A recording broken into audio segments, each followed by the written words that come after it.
Nah, jadi nanti di bab 3 ini kan kita bakal ngebahas mengenai molekul, mol, dan juga persamaan kimia, ya. Nah, kemarin itu kita sudah, menyinggung nih, sedikit terkait, mol gitu kan ya. Terus kemudian, rumus empiris gitu, rumus molekul. Nah, itu erat kaitannya sama suatu mol itu sendiri gitu ya. Nah, dan juga, untuk memperoleh suatu mall gitu, itu kan ada berbagai, jalan ya untuk menuju atau memperoleh mall itu sendiri gitu. Nah, mall itu ada banyak cara nih buat ngedapetinnya. Salah satunya yaitu dengan, massa dibagi dengan AR-nya. Nah, ini AR itu kalau misalnya kita punya, satu unsur aja gitu. Nah, ya kan atom massa atom relatif gitu. Kalau misalnya kita punya suatu senyawa ya berarti nanti namanya Mr gitu ya, massa dibagi Mr. Mr itu senyawa, kalau AR itu adalah unsur gitu ya. Nah terus, mmm ini adalah mol, kemudian nah mol itu juga nanti tuh bakal kita gunain untuk, banyak hal juga nih. Mol nanti bakal kita gunain salah satunya untuk menentukan, rumus empiris gitu, seperti yang kemarin kita bahas gitu. Nah nanti rumus empiris kemudian atau Re, kemudian rumus molekul kayak gitu. Nah terus mol juga digunakan untuk mencari suatu massa gitu. Massa dari apa? Massa dari senyawa, massa dari unsur gitu ya. Nah, nanti dari massa ini kita bisa memperoleh persen massa atau kita bisa memperoleh juga nanti yaitu persen yield gitu ya. Nah, pernah dengar ya, apa namanya, yang namanya, persen yield atau, recovery gitu ya. Recovery itu persen recovery atau persen yield itu kan sama dengan massa yang, diperoleh gitu ya, massa yang diperoleh kemudian dibagi dengan massa teoritis atau massa teori dikali 100% gitu ya. Jadi nanti, banyak hal yang bisa kita lakukan dengan, data mol ini sendiri kayak gitu. Oke, terus itu tadi mol, kemudian, kita, coba ya, kita coba, suatu aplikasi dari mol gitu. Nah, boleh dibaca dulu soalnya?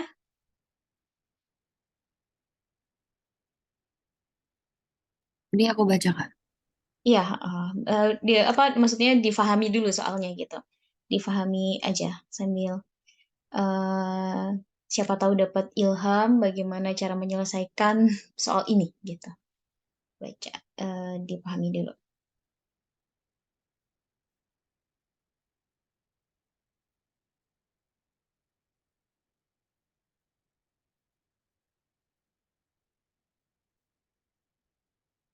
Ya,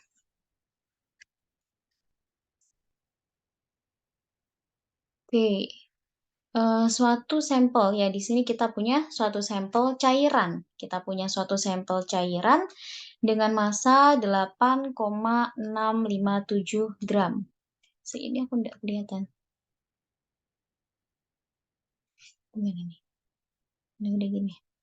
Nah, suatu sampel cairan dengan massa 8,657 gram didekomposisi ya. Dekomposisi itu, pernah dengar ya dekomposisi itu diapain?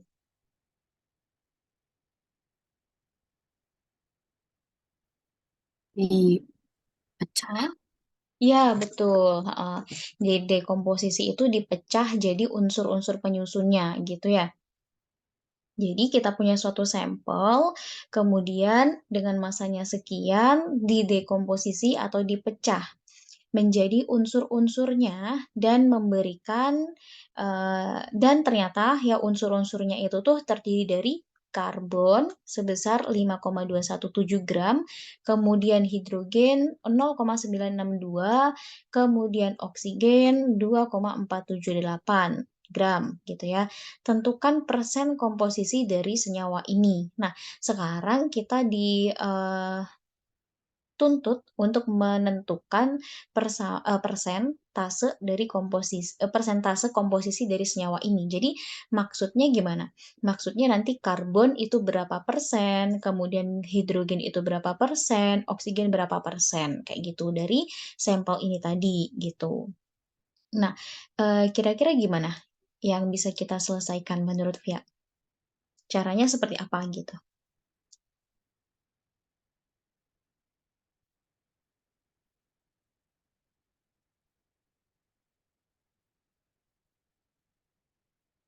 Gimana? Kita cari persen massa ya? Gitu. Ada ide mungkin?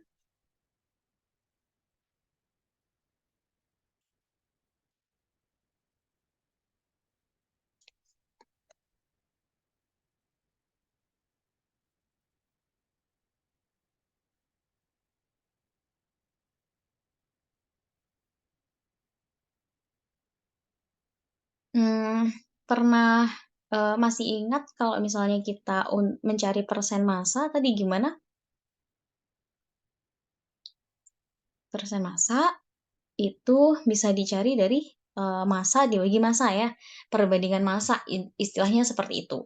Oke, misalnya saja nih kita punya contoh sederhananya, misal ya kita punya suatu senyawa, rumus senyawanya itu adalah AX, BY, CZ gitu.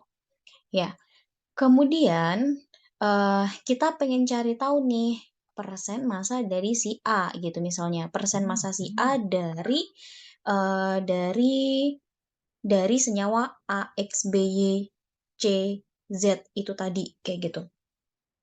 Nah, berapa persen nih kira-kira si A ini tadi gitu, si A ini tadi em, apa namanya menyusun senyawa A, X, B, Y, C, Z tadi gitu ya. Eh, apa namanya? Dapat nggak maksud dari penjelasan aku barusan? Atau ada yang tanyain dulu? Ya, bingung nggak kira-kira? Kak, lagi agak serak. Boleh diulang nggak? Oke, oke, boleh, boleh. Nah, jadi maksudnya kayak gini. Misal Via kan punya suatu senyawa, nggak ngejalanin AX, langsung aja ya, langsung kita ambil contoh senyawa apa ya? Nah, misalnya kita punya H3PO4 gitu. Senyawanya adalah H3PO4. Nah, di sini misalnya saja gini, ini kan 1 mol H3PO4 gitu ya. Satu kesatuan ini namanya adalah kalau misalnya ini cuma satu tok, itu namanya 1 mol kayak gitu. Kalau misalnya nanti 2H3PO4 gitu, H3PO4 ini P, ini O, ini 4. Berarti ini artinya ini namanya 1 mol, ini namanya 1 mol senyawa H3PO4 gitu ya. Kalau ini ada dua, berarti artinya H3PO4-nya berapa mol? Dua. Iya, betul. Jadi ini senyawa kita itu adalah 2 mol senyawa H3PO4 kayak gitu ya. Nah, jadi senyawa kita kalau misalnya cuma satu tok ya H3PO4 berarti artinya dia itu 1 mol senyawa H3PO4. Kalau misalnya ada 2H3PO4 berarti 2 mol senyawa H3PO4 gitu. Jadi mol itu bisa kita gunakan secara luas kayak gitu. Bisa untuk perbandingan antara satu unsur di senyawa itu kayak gitu dengan unsur lainnya di senyawa yang sama gitu. Nah, misalnya kita ambil contoh yang ini H3PO4 ya 1 mol senyawa H3PO4. Nah, ini cara membacanya seperti apa? Cara membacanya eh ada ya di sini ada 3 mol hidrogen dalam 1 mol H3PO4 gitu. Ya. Nah, berarti ada berapa mol fosfor dalam 1 mol H3PO4? Ada berapa mol P-nya dalam H3PO4? Ada satu. Betul. Kemudian ada berapa mol oksigen dalam H3PO4? Senyawa H3PO4. Ada 4. Betul, kayak gitu ya. Nah, itu nanti tuh buat perbandingan, apa namanya, untuk digunakan sebagai perbandingan mol, yang mana nantinya ke depannya bisa untuk, kita gunakan untuk, menentukan perbandingan atau persen massanya gitu. Ya, persentase massa dari masing-masing penyusun unsur itu, gitu. Nah, berarti artinya gimana? Kalau misalnya kita disuruh mencari tahu, kalau misalnya ditanya berapa persen sih massa H dalam H3PO4 gitu. Berapa persen massanya? Berarti persen massa persen massa hidrogen dalam H3PO4 itu adalah berapa? Jumlah hidrogen dalam H3PO4 adalah 3 gitu. Kemudian, massa hidrogennya berapa? Massa hidrogennya adalah, misalnya X gitu ya. Misalnya ini aku tuliskan aja massa H gitu. Nah, kemudian, mmm, berarti dibagi sama massa si H3PO4 gitu kan ya. Massa 1 dikali H3PO4 dikali 100% karena di sini yang diminta adalah persen, dalam bentuk persennya, kayak gitu. Oke, seperti ini, yang namanya persen massa gitu, atau persen komposisi H dalam H3PO4. Sampai sini ada yang ingin ditanyakan dulu? Ada yang, masih bingung kira-kira?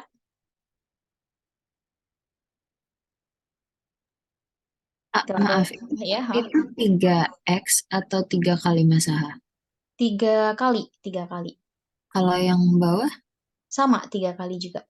3 kali massa 1 mol H3PO4 gitu. ah, oke. Heeh heeh. Ini aku buat titik aja kali ya, ini ya. Apa namanya, masih ingat ya tadi kenapa si H3PO4 itu satu gitu, karena H3PO4 itu kan satu kesatuan mol dan satu kesatuan senyawa atau senyawa molekul seperti itu, dan dia itu, jumlahnya hanya satu gitu, makanya di sini kita nulisnya adalah satu gitu, ya. Nah, dari sini tidak ada yang ingin tanyakan, berarti kita lanjutkan ke soal ini tadi ya. Kita lanjut ke soal ini tadi. Gimana ya? Oke, aku hapus. Nah, kemudian suatu sampel cairan dengan masanya adalah sekian, ya. Sampel cairan gitu. Berarti ini adalah sampel kita keseluruhan. Kemudian didekomposisi menjadi unsur-unsurnya dan memberikan 5,217 gram karbon. Karbon itu adalah C, kemudian 0,962 gram hidrogen H, dan 2,478 oksigen itu O. Tentukan persen komposisi dari senyawa ini. Nah, jadi sampel kita tadi itu yang berupa cairan itu tersusun dari unsur-unsur C, H, dan O gitu ya. Tapi kita ndak tahu pasti gitu. Kita ndak tahu pasti si C-nya itu berapa, kok perbandingan molnya, H itu berapa, O itu berapa gitu. Jadi misalnya di sini kita kan belum tahu ya komposisinya berapa gitu. Berarti di sini kita tulis aja X, Y, Z gitu. Boleh ya kita asumsikan seperti itu dulu gitu. Nah, kemudian di sini yang ditanyakan adalah persen komposisi gitu. Nah, persen komposisinya berarti gimana? Komposisi ya berarti langsung saja dengan perbandingan massanya gitu. Persen komposisi C atau karbon gitu ya. Karbon dalam sampel gitu. Karena kan sudah diketahui pasti nih senyawa sampelnya itu sekian, sekian masanya, sekian gram gitu. Nah, karbon kita itu adalah 5,217 gram gitu, ya kan? Nah, kemudian massa totalnya itu adalah 8,657 gram, gram, gram dikali 100% gitu. Nah, coba kita hitung bersama-sama dulu.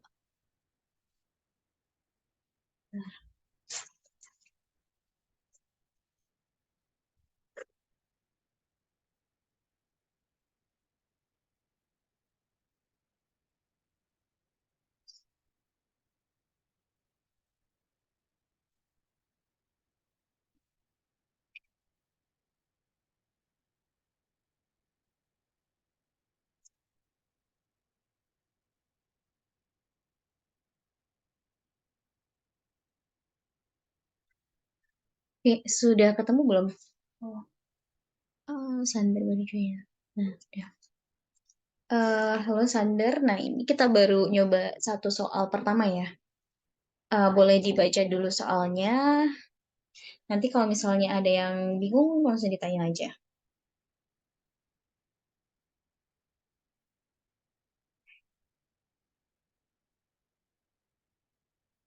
Ya, Oke, Kak. oke. Nah, ini barusan kita ngebahas mengenai persen komposisi suatu senyawa gitu ya. Persen komposisi lebih tepatnya unsur-unsur penyusun dalam suatu senyawa gitu. Nah, kemudian ini tadi tuh kita punya suatu sampel yang berupa cairan gitu. Dia itu masanya 8,657 gram di dekomposisi. Dekomposisi itu tadi dipecah gitu menjadi unsur-unsurnya dan memberikan 5,217 gram karbon, kemudian 0,96 gram hidrogen, 2,478 gram oksigen. Tentukan persen komposisi dari senyawa ini. Berarti kita harus menentukan masing-masing unsur penyusunnya itu berapa persen gitu. Nah, tadi komposisi yang pertama adalah karbon, ya kan? Nah, berarti persen komposisinya itu dalam sampel adalah tinggal perbandingan masanya saja, gitu. Berarti 5,217 dibagi 8,657 dikali 100%. Tuh. Berarti berapa nih? 5,217, 8,657 kali 100.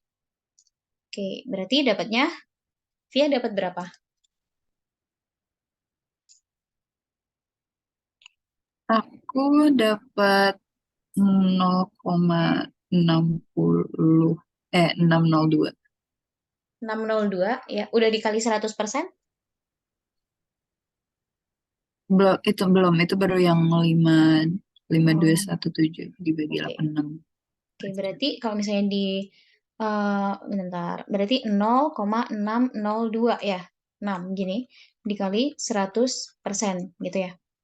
Berarti dapatnya Ya, adalah 60,26% karbon gitu ya, dalam sampel, kayak gitu. Nah, kemudian berarti persen dari hidrogen dalam sampel itu bisa kita tentukan juga dari perbandingan masanya ya.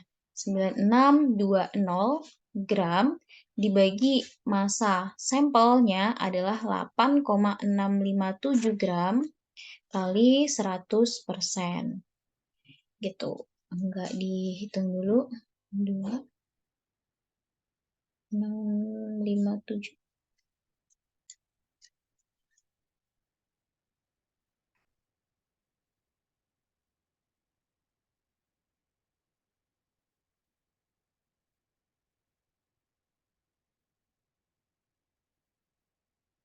Oke, yang hidrogennya udah ada yang dapat? Sander atau Via?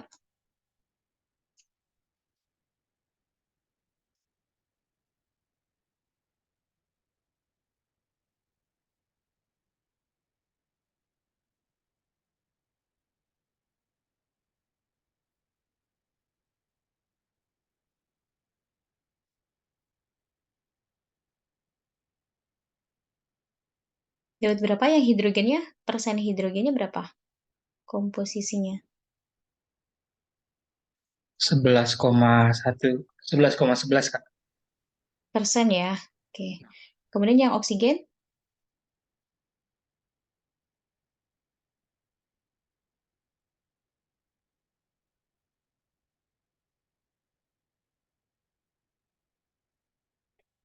28,62%. 28,62%. Oke.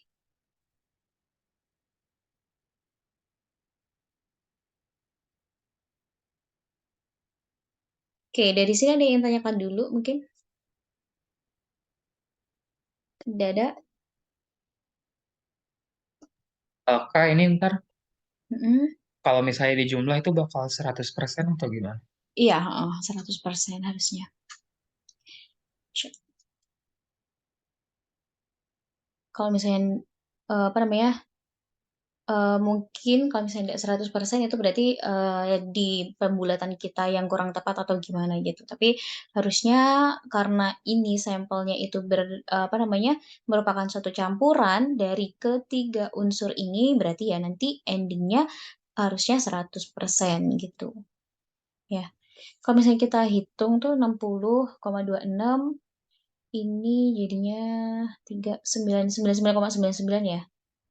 Berarti nanti, coba dihitung kembali dia itu, pembulatan kita tadi gimana gitu. Tapi kayak gini tuh harusnya sudah benar gitu, kayak gitu. Oke? Ya pokoknya, nanti coba dihitung kembali terus, pembulatannya, apa namanya, dikoreksi kembali kayak gitu. Tapi harusnya seperti ini tuh sudah betul gitu ya, untuk komposisi ini.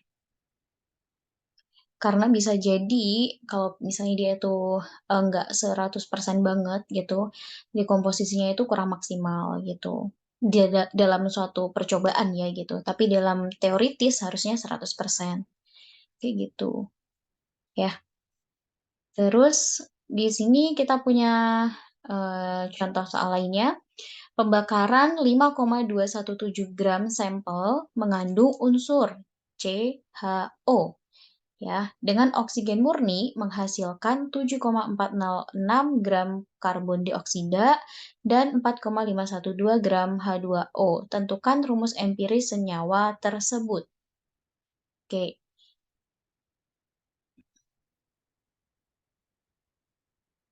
hmm, oke. Silakan difahami dulu soalnya.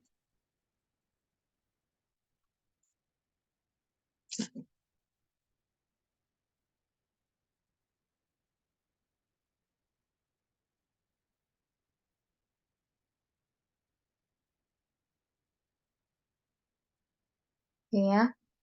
Jadi di situ tuh kita punya suatu sampel, gitu. Nah, sampelnya ini mengandung CHO. Berarti kemarin kita kan sempat menyinggung sebentar kalau misalnya suatu sampel mengandung CH dan O berarti dia itu adalah suatu senyawa organik gitu kan atau senyawa hidrokarbon gitu ya, senyawa organik yang hidrokarbon gitu. Nah, terus senyawa organik ini ternyata dibakar dengan oksigen gitu kan. Nah, reaksi pembakaran saat suatu sampel itu tuh mengandung C, H, dan O. Nah, reaksi pembakaran itu kan pasti menggunakan oksigen kan ya? Oksigen O2. Nah, karena suatu sampel kita itu mengandung CH dan O, nanti hasilnya adalah CO2 dan juga H2O gitu. Nah, tergantung nanti ini CX, HY, OZ gitu. Nanti ini tergantung nanti CHO itu tuh rumusnya seperti apa gitu. Dan nanti berarti nanti kita harus menyetarakan jumlah C-nya, jumlah H dan juga jumlah O-nya kayak gitu dengan menggunakan penyetaraan reaksi biasa, reaksi molekul biasa gitu. Nah, kemudian pembakaran sampel kita tadi yang mengandung unsur C, H, dan O, sampel kita tadi dilakukan dengan oksigen murni gitu. Ternyata menghasilkan CO2 itu tuh adalah 7,406 gram. Kemudian menghasilkan juga H2O sebesar 4,512 gram kayak gitu. tentukan rumus empiris dari senyawa tersebut gitu. Senyawa tersebut senyawa apa? Senyawa sampel kita yang C, H, dan O tadi kayak gitu. Ya. Nah, jadi idenya seperti apa berarti? Kita menggunakan perbandingan mol gitu, menggunakan perbandingan mol kayak yang tadi ya. Mungkin tadi Sander belum sempat gabung, jadi misal kita punya di sini suatu senyawa CO2 ya. Berarti ini kan dalam satu senyawa CO2 ini ya kan itu ada 1 mol karbon dalam 1 mol senyawa senyawa CO2 kayak gitu. Dan berarti ada 2 mol oksigen dalam 1 mol senyawa CO2 kayak gitu ya. 1 mol senyawa itu 1 mol senyawa gitu. 2 mol oksigen itu menunjukkan komposisi oksigen di dalam 1 mol senyawa itu tuh sebanyak 2 kayak gitu. Ya, kita menggunakan istilahnya itu mol gitu. Nah, kemudian berarti gimana? Karena kita sudah tahu perbandingannya seperti ini, kita tuh bisa mencari apa ya? Mencari mmm, masanya bisa mencari masanya dulu gitu. Nah, terus atau nanti kemudian kita bisa melakukan perbandingan mol kayak yang kemarin ya untuk mencari rumus empiris kayak gitu. Rumus empiris sekali lagi adalah rumus senyawa yang paling sederhana gitu. Ya, oke. Nah, selanjutnya seperti apa kita bisa mencari eh, karbon dulu boleh ya. Jadi melalui perbandingan mol tadi kita bisa mencari tahu massa nih. Massa siapa? Massa C dalam CO2. Nah, ada yang punya ide cara mencari massa C dalam CO2 itu seperti apa?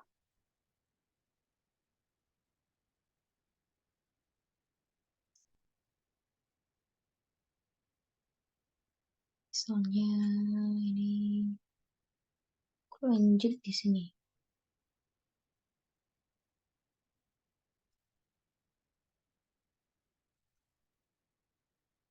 Oke, gimana? Ada yang punya ide? Massa C dalam CO2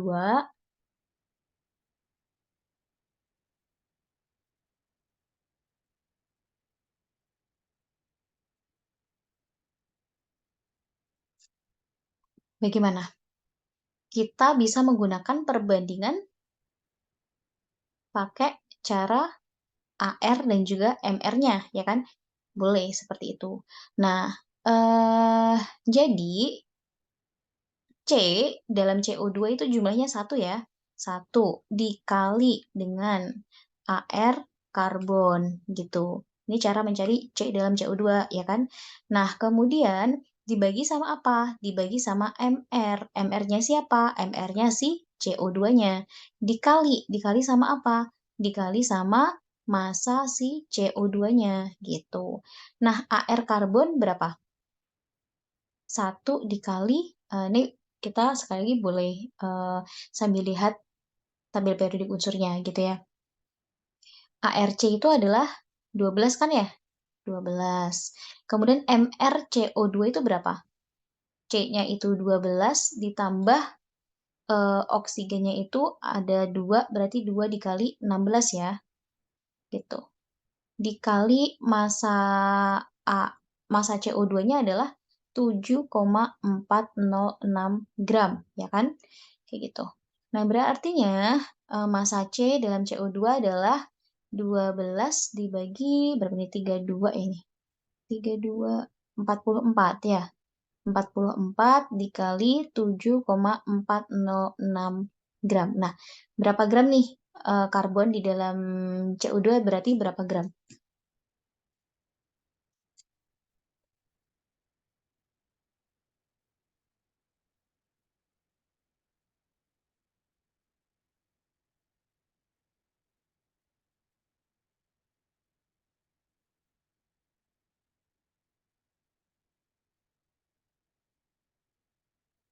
Berapa dapatnya? Ada yang sudah dapat via atau sender? 2,01 Kak. Oke, 2,0198 ya? Iya, Heeh. 2,02 aja ya. 2 gram. Enggak, karena ini tadi dibulatinnya 3 angka, kita juga ikutan 3 angka juga.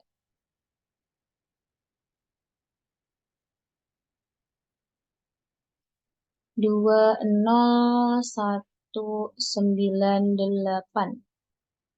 Berarti kalau misalnya kita bulatin 3 angka ya berarti 2,020 ya. Gitu, gram. Terus habis itu ini adalah karbon di dalam CO2 ya kan. Nah, kita udah dapat nih C-nya itu ternyata 2 graman gitu kan. Kemudian selanjutnya kita bisa mencari tahu massa hidrogen. Hidrogen dalam apa?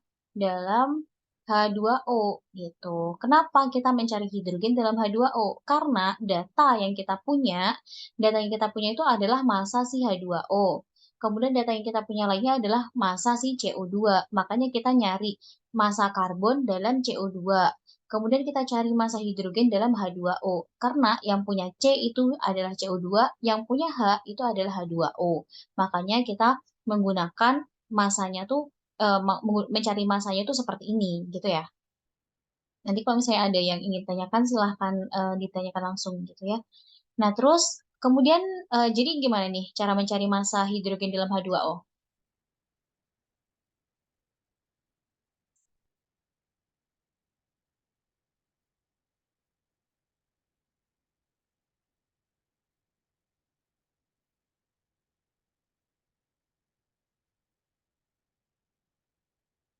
Gimana? Cara mencari hidrogen dalam H2O masanya adalah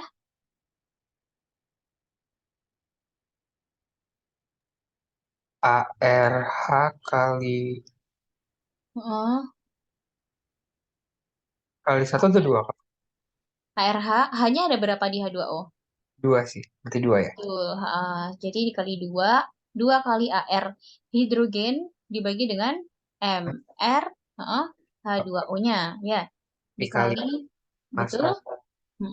H2O, ya. Air hidrogen adalah 1, gitu kan. MrH2O itu berarti 2 dikali 1 ditambah 16. Ya, 1 itu punyanya AR-nya sih hidrogen ya. Oksigen itu AR-nya 16 gitu. Dikali massa H2O-nya 4,512. Berarti di sini 2 dibagi 18 dikali 4,512. Berarti berapa gram nih?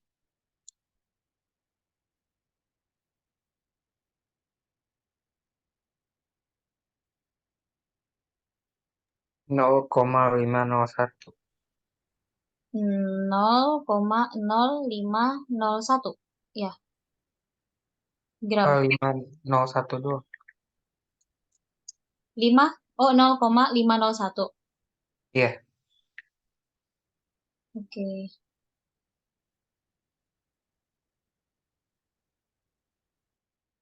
0,501 gram. Oke, kita sudah dapat massa dari CH, ya kan?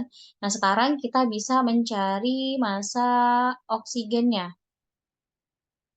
Massa oksigennya. Nah, bebas mau cari massa oksigennya di mana? Misal kita cari di mana ya? Di H2O.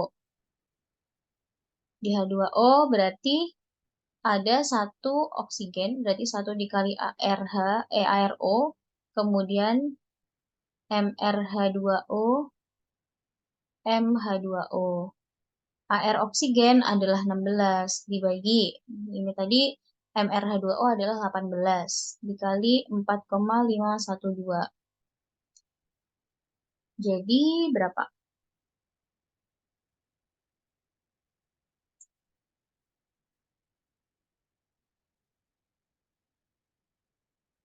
512.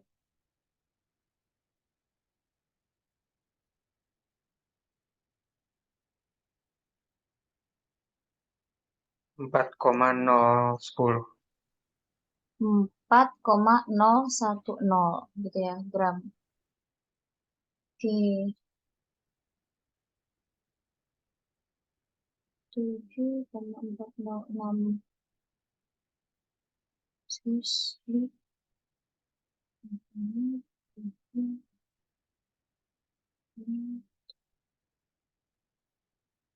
Nah, setelah itu gimana?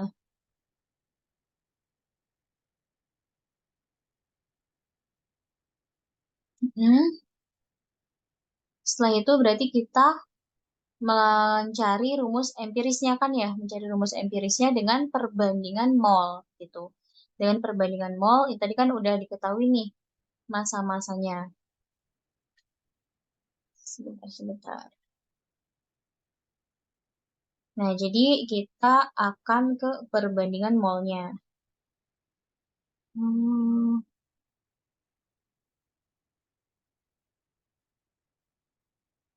oh ya, sorry, sorry. Sebentar, sebentar. Kita tadi kan, sorry, sorry teman-teman. Nah, nah. Oh, nah, jadi kita tadi kan udah cari tahu masanya si karbon ya. Nah, jadi oksigen itu kita, nah ini salah satu, kita jangan terkecoh di ini ya. Nah, tadi kita itu kan udah dikasih data kalau sampel kita tadi adalah 5,217 gram sampel mengandung unsur CHO. Berarti sampel kita itu pastilah mengandung C, H, dan juga O gitu, ya kan? Nah, ternyata setelah dilakukan pembakaran itu dihasilkan CO2, kemudian H2O juga. Nah, keduanya itu kan mengandung oksigen ya. Ini tadi kan aku milihnya itu H2O gitu kan ya untuk mencari tahu massa si oksigen. Nah, tapi cara ini tuh salah gitu, ya kan? Karena kita nggak bisa tahu pasti dong gitu, atau enggak nanti apa namanya bakalan kurang tepat gitu kalau misalnya kita itu mencari tahu massa oksigen dalam H2O maupun massa oksigen dalam CO2 gitu. Nah, jadi karena kita tadi sudah tahu massa karbon, ya kan, kita bisa cari tahu massa karbonnya itu di CO2, kita bisa cari tahu massa hidrogen di H2O kayak gitu. Selanjutnya, kita bisa mencari massa oksigen, di mana massa oksigen itu bisa kita cari dari massa total gitu. Massa total dikurangi dengan massa C, massa H, dan juga massa O gitu. Kenapa seperti itu? Jadi, misal, itu tadi di soal kan sudah dikasih clue kalau massa sampel, ya kan, massa sampel itu adalah 5,217 gram. Nah, sampel kita itu tuh mengandung apa saja? Mengandung C, mengandung H, dan mengandung O. Sementara kita sudah punya data dari perhitungan yaitu massa si C, massa si H juga. Jadi, massa sampelnya itu kan adalah jumlah, ya kan? Jumlah dari massa C ditambah dengan massa H ditambah dengan massa oksigen itu sama dengan 5,217 gram gitu kan. Nah, karena si massa C, massa H sudah diketahui, berarti cara kita mencari tahu massa oksigen adalah 5,217 gram dikurangi massa hidrogen dikurangi lagi massa karbon. Jadi massa oksigen itu adalah 5,217 gram dikurangi massa hidrogennya berapa kita dapat? 0,501 gram. Massa karbon yang kita dapat adalah 2,02 gram gitu. Jadi massa oksigennya adalah berapa?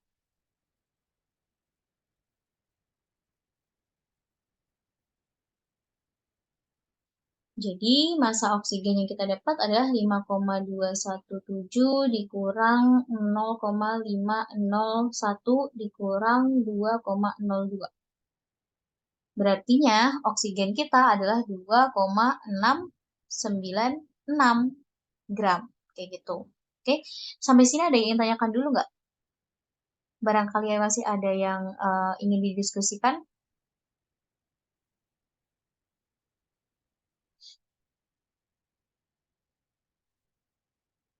Masih oke sampai sini? Atau ada yang ingin tanyakan dulu?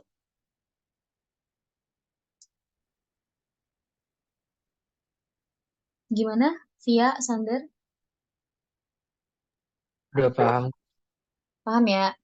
Oke. Nah, terus gimana cara mencari rumus empiris? Kita menggunakan molnya. Jadi, rumus empirisnya melalui apa kemarin? Melalui perbandingan mol gitu. Nah, tadi kan kita punya unsurnya itu penyusunnya adalah C, kemudian H, kemudian oksigen. Nah, selain itu kita harus punya data dulu. AR dari karbon adalah 12. AR dari H adalah 1, AR oksigen 16, dan mol itu adalah massa per AR gitu ya. Jadi di sini melalui perbandingan mol mencari rumus empirisnya, yaitu mol itu sama dengan massa per AR. Begitu.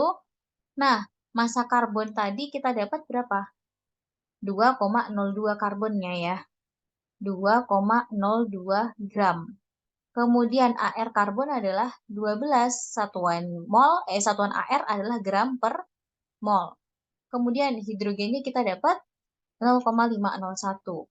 0,501 gram.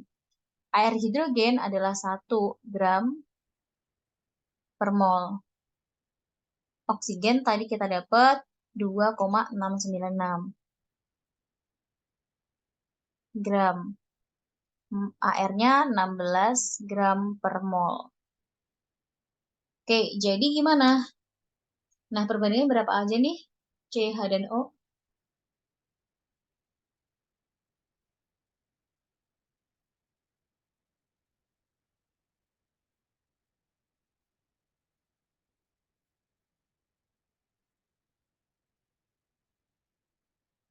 Di sini berarti 0,168 ya. Kemudian hidrogennya berarti tetap 0,501.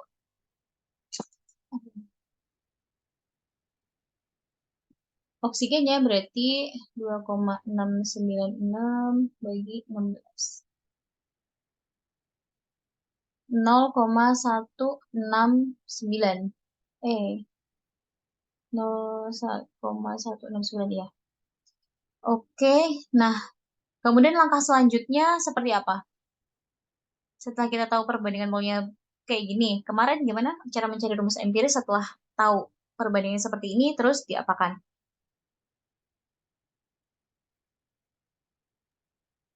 Nggak boleh koma nggak sih, Kak? Sebelum itu kita harus melakukan diapakan? Dibagi dengan yang Yang mana? terkecil ya, Kak? Ya, betul, dengan angka terkecil. Oke, jadi dibagi dengan angka terkecil. Nah, di sini karbonnya ya. Berarti 0, dibagi 0, di sini dibagi 0,168. Dibagi dengan 0,168. Berarti di sini 1, kemudian 0,501 itu berapa jadinya?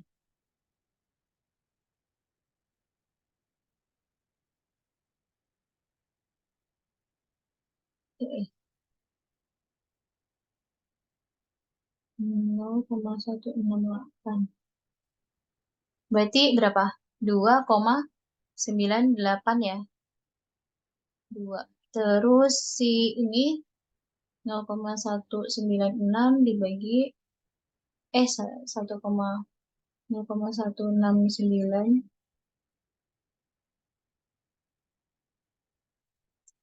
Duh, dapatnya sekitaran 1 ya.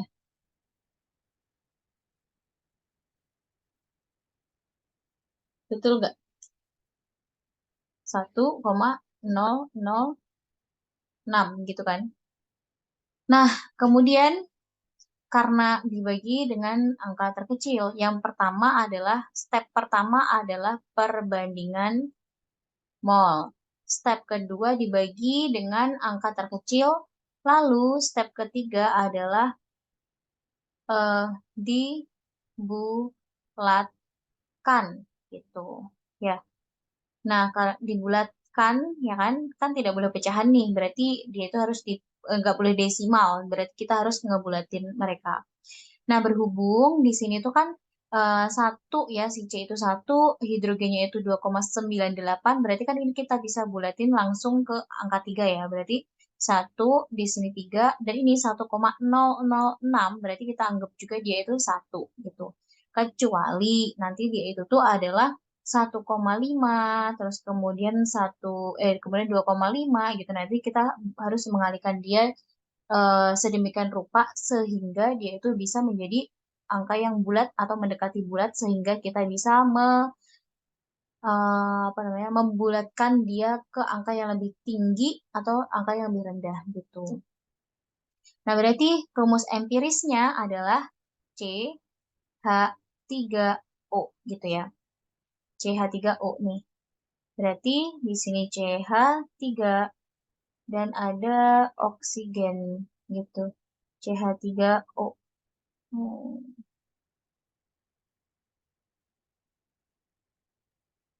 cuy.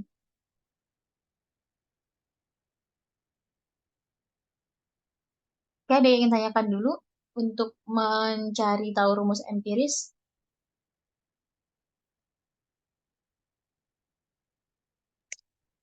Belum, Kak. Belum ya? Oke.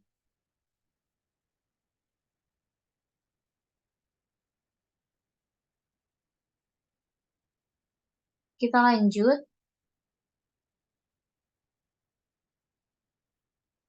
Oke.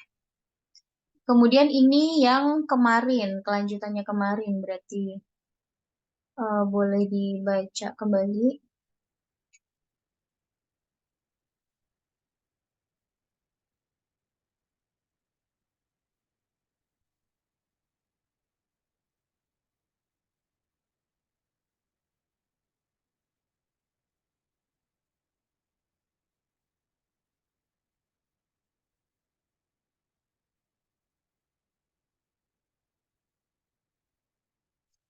Oke ya.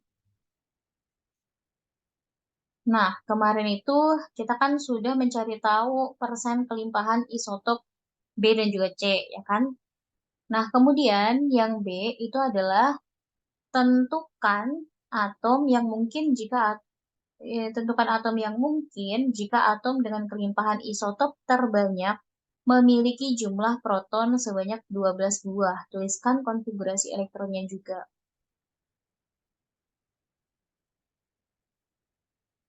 Ya,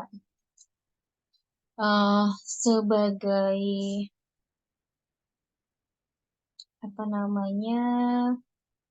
Ini kemarin itu kan kita dapat yang B itu 10,049%. Atau 10,05 ya. Kemudian yang C itu adalah 10,96%. Ini 10,05 ya. 10,05%, yang B, yang C-nya 10,96%. Kemudian yang soal B, yang soal ke ini, tentukan atom yang mungkin jika atom dengan kelimpahan isotop terbanyak. Kelimpahan isotop terbanyak itu berarti yang mana? Yang A, B, atau C?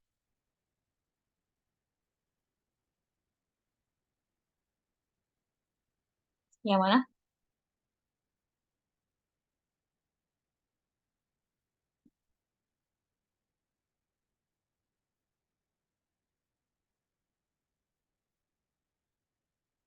Yang mana yang memiliki kelimpahan isotop yang paling banyak? Itu yang A, B, atau C? Yang A. Ya, betul ya. Berarti tentukan atom yang mungkin jika atom dengan kelimpahan isotop terbanyak memiliki jumlah proton sebanyak 12 buah. Berarti ini adalah yang A. Yang A itu kelimpahan yang paling banyak. Jumlah protonnya katanya itu adalah 12. Jumlah proton sama dengan nomor atomnya kan ya? Kayak gitu. Nah, terus nomor masanya atau massa atom relatifnya itu adalah tentukan atom yang mungkin. Oke.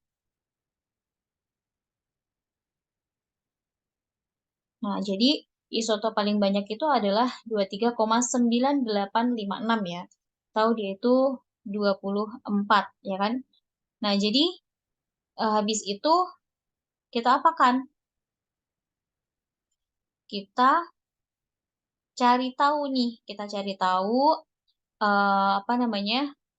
Kira-kira di tabel periodik unsur itu yang punya proton itu 12 dan juga nomor masanya massa atom relatifnya atau nomor masanya itu adalah 24 itu adalah suatu unsur apa?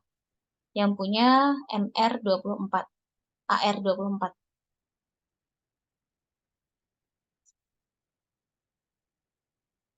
Unsur apa di tabel periodiknya?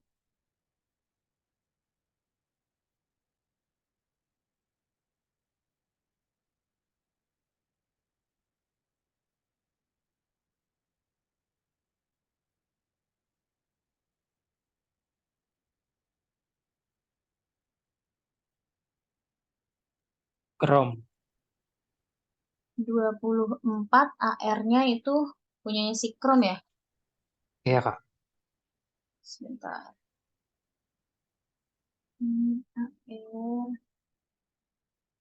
relatif.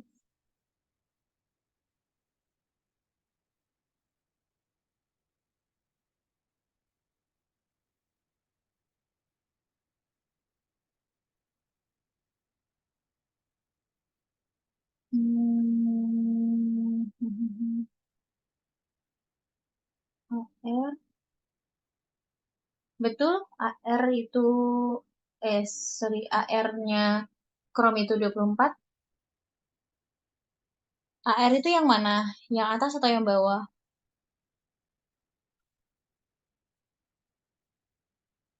AR itu yang kalau di tabel periodik yang bawah ya, di tabel periodik. Nomor massa. Kalau di tabel periodik itu yang bawah. Aku sesuaikan dulu nih. Oh, berarti MG, Kak. Iya, betul, Mg ya. 12, 24. Berarti yang Mg-nya ya. Berarti senyawanya itu adalah magnesium gitu. Magnesium. Oke, 24,305 gram. Oke, terus berartinya tadi kan 24 ya massa atom relatifnya. Terus konfigurasi elektronnya gimana?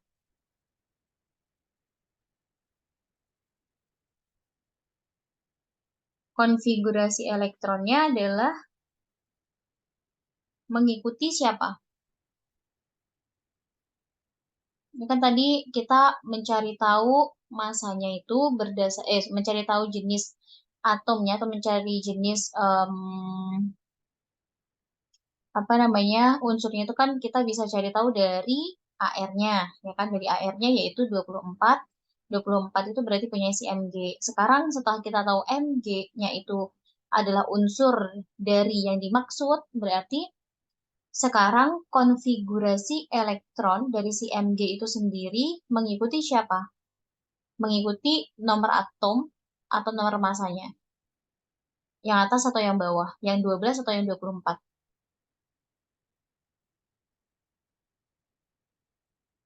Konfigurasi elektron itu kan berarti sama dengan eh, jumlah proton gitu kan ya, atau sama dengan nomor atom gitu ya.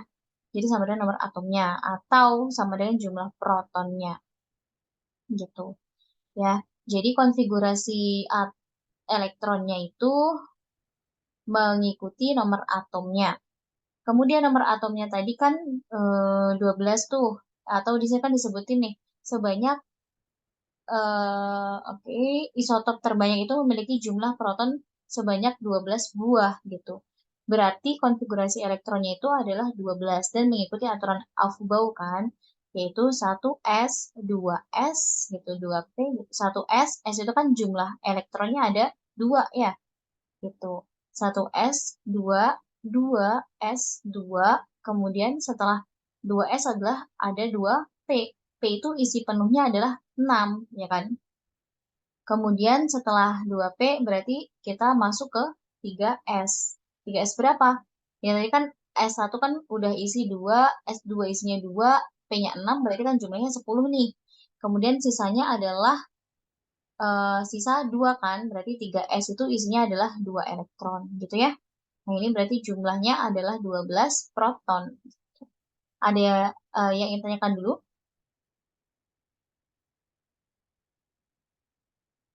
Enggak, Kak. Oke. Aman ya. Kemudian sejumlah garam sulfat dari atom ini memiliki massa seberat 12,03 gram. Tentukan massa senyawa oksida dari atom ini jika sejumlah berat yang sama dari atom pada garam sulfat ini membentuk senyawa oksida dengan kemurnian 92%. Sulfat. Sulfat kemarin itu gimana? Rumus. Dia itu termasuk anion poliatomik. Ya, sulfat berarti tersusun dari sulfur dan oksigen dong, ya kan? Karena ada atnya, gitu. Berarti tersusun dari oksigen dan juga sulfur. Sulnya itu dari sulfur. Oke, berarti garam sulfat yang terbentuknya itu seperti apa kira-kira? Ini yang C. Oke, yang C. Yang C disebutkan sejumlah garam sulfat dari atom ini memiliki massa seberat 0,3 gram. Sebelum ke sana, kita kan sudah mempelajari nih anion anion monoatomik dan juga poliatomik. Ya, dia tuh di senyawa ionik kemarin. Dan magnesium itu apa? Magnesium itu logam atau non-logam?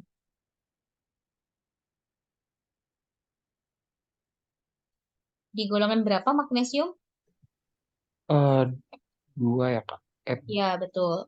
Dia kalau dia magnesium itu di golongan 2, berarti dia tuh logam atau non-logam? Logam. Betul, dia itu golongan logam. Karena dia itu 2A, berarti golongannya logam dan dia itu akan cenderung membentuk suatu senyawa ionik, ya kan? Nah, berarti bentuk ionik dari Mg itu Mg berapa? Maksudnya Mg berapa plus kah atau Mg minus kah gitu?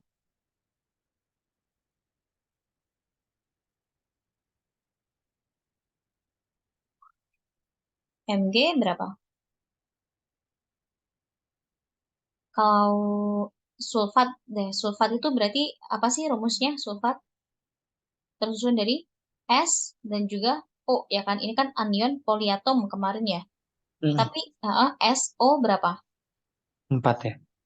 SO4 muatannya? 2 min. Betul. Berarti Mg itu berapa muatannya? 2 plus. Betul, Mg2 plus. Nah, karena Mg2 plus ditambah SO4 2 minus, berarti kemarin eh, prinsip dari pembentukan senyawa itu seperti apa? Mg2 plus SO4 2 minus. Berarti terbentuknya garam yang seperti apa?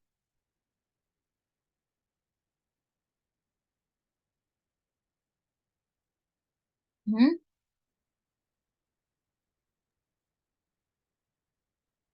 Penamaan apa Eh, digabung rumus senyawanya seperti apa?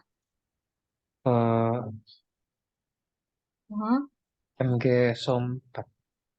MgSO4, betul ya, karena muatannya sama, jadi nggak perlu dituliskan lagi gitu.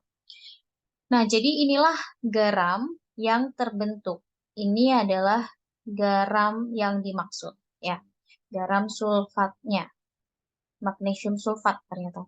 Kemudian ini MgSO4 itu beratnya adalah 12,03 gram.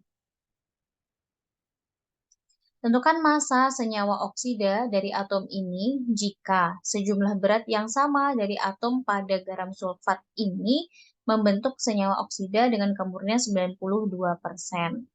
Garamnya tadi adalah magnesium sulfat, gitu kan. Nah,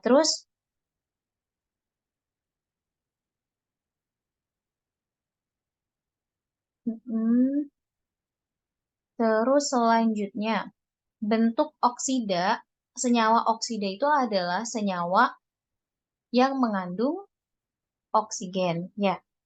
Senyawa oksida itu adalah senyawa yang mengandung oksigen.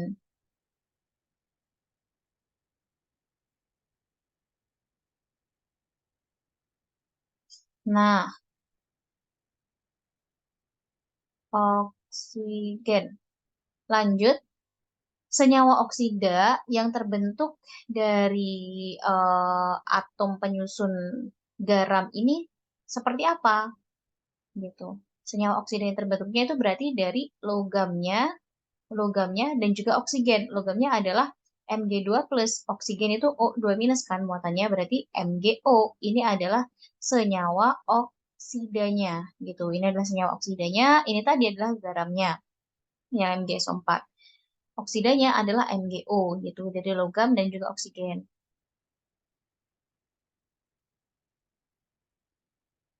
Nah, MgO tadi katanya di soal kemurniannya adalah 92% gitu ya.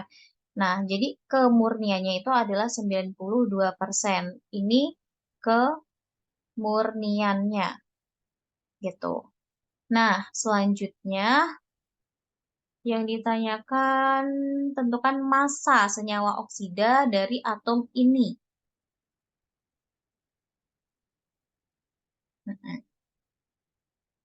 Jadi gimana? Berarti untuk menentukan massa dari senyawa oksida, yaitu MgO, itu kita bisa cari tahu dulu ya, masanya gitu. Massa dari siapa? Massa dari MgO-nya itu sendiri gitu ya. Ya kan? Nah, mari kita coba dulu nanti biar kebayang. Nah, jadi kemurnian tadi kan ya di awal tadi kan aku sempat apa namanya sudah me- mengasih tahu, menyampaikan kemurnian atau yield tadi ya, kalau misalnya masih ingat, kemurniannya itu berarti kita bisa tentukan dari em, persen kemurniannya itu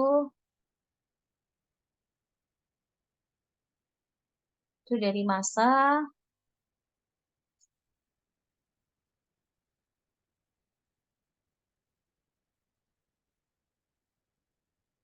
hmm, massa massa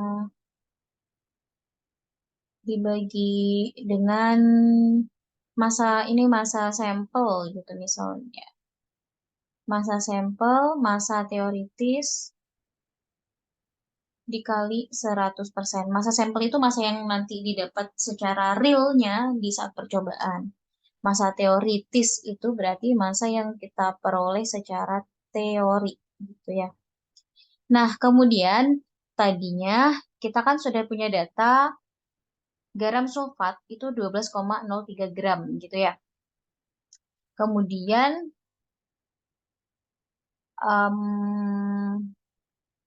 kita kan bisa menggunakan perbandingan mol, ya kan? Mol itu adalah tadi, mol adalah M per MR, gitu kan?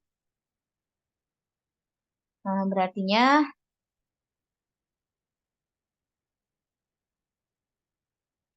em, Mg, ya kan? Mg seberat X gitu, seberat tertentu gitu, Mg yang memiliki berat tertentu itu tuh bisa membentuk MgSO4 sebesar 12,03 gram. Mg juga seberat tertentu gitu, itu dapat membentuk MgO juga gitu. Nah, MgO-nya berapa? Nah, inilah yang kita cari gitu. Ini yang kita cari. Nah, gimana cara mencari massa dari MgO? Berartinya kita bisa melalui perbandingan mol tadi gitu ya. Mol tadi M per MR gitu. Nah, berarti kan kita asumsikan M dari atau mol dari MgSO4 itu tuh sama dengan mol atau sebanding dengan mol dari si MgO gitu ya. Kemudian berarti kalau kayak gitu mol dari MgSO4 itu M per MR gitu kan. M massa dari MgSO4 dibagi MR dari MgSO4 ini juga sama massa dari MgO dibagi dengan MR dari MgO kayak gitu. Nah, yang kita cari kan si massa dari MgO ya. Maka kita bisa cari tahu massa dari MgO seperti apa. Nah, ini tidak cukup. Kita kita tulis di sini ya sebelahnya. Berarti massa dari MgO adalah MR dari MgO dibagi MR dari MgSO4 dikali massa dari MgSO4 gitu. MR MgO magnesium tadi 24, kemudian oksigen itu 16. Berartinya berapa? 40 ya. MR dari MgO itu 40 gram per mol. Kemudian MgSO4, Mg tadi berapa? 24 ditambah dengan 32 ditambah dengan 4 dikali 16. Gitu. Berarti 120 ya gram per mol. MgSO4-nya tadi masanya adalah 12,03 gram. Berarti di sini kita bisa dapat massa dari MgO berapa nih?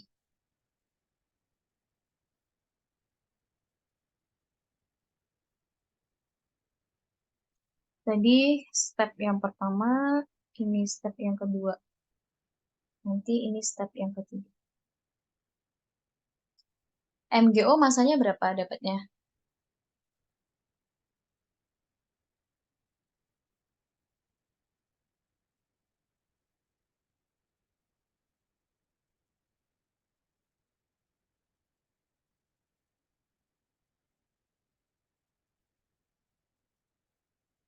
Ada yang sudah dapat dari Sander atau ya?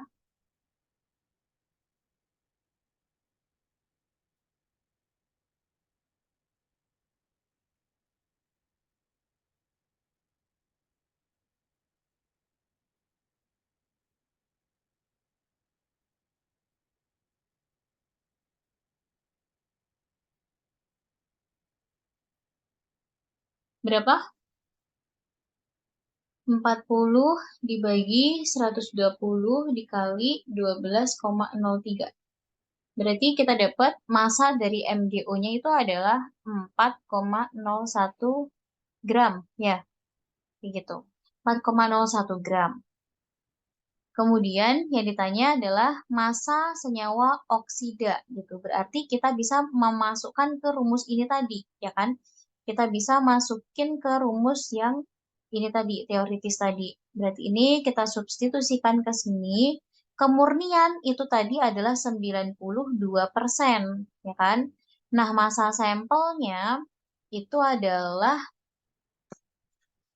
massa sampelnya tadi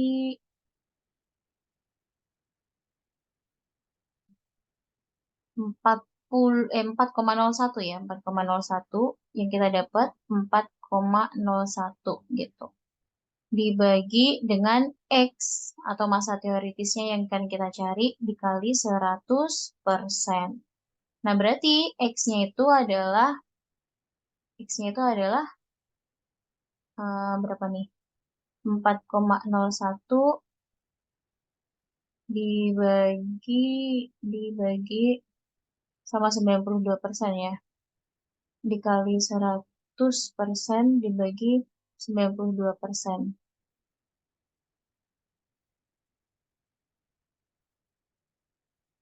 Gitu.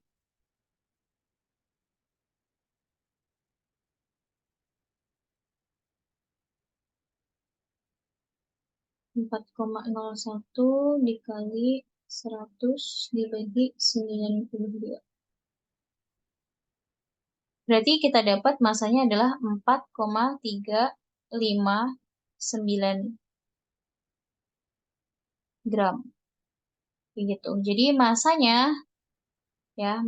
senyawa oksidanya adalah 4,359 gram. Oke, sampai sini ada yang ingin tanyakan dulu? Ada yang masih bingung mungkin?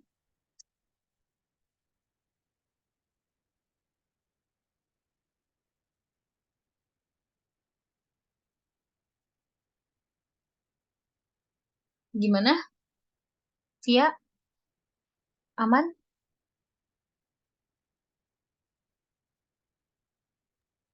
Sejauh Sabar? ini aku aman, Kak. Oke. Sabar aman juga ya.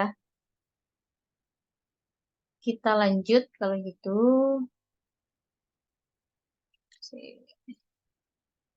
Nah, ini kita ke sini aja langsung. Silahkan dibaca dulu.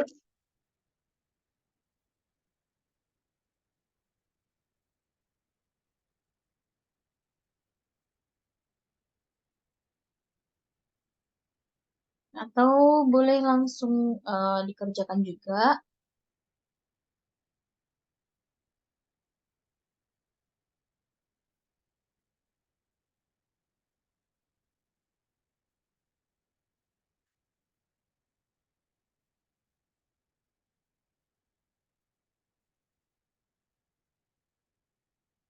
Ya, kita di sini punya merkuri bromida mengandung 71,5% merkuri. Kemudian, eh, bila ternyata massa molar senyawa tersebut adalah 561, maka rumus empiris dan rumus molekul senyawa tersebut adalah, nah jadi kita punya suatu senyawa ya, merkuri bromida, ya kan? Kita punya senyawa tersusun dari Hg dan juga Br. Kita tidak tahu nih Hg-nya itu berapa, ya kan? Misalnya kita simbolkan saja Hg-nya A. Hg-nya itu sebanyak A, Br-nya itu sebanyak B. Itu ya, kita tanpa tahu nih berapa Hg-nya, berapa B-nya, perbandingan molnya. Tapi di soal ini diketahui eh, merkuri katanya itu 71,5% kandungannya dalam senyawa ini tadi. Kalau ternyata MR-nya senyawa itu totalnya itu adalah 561, maka rumus empiris dan juga rumus molekulnya itu berapa? Seperti apa? Ada yang punya ide mungkin?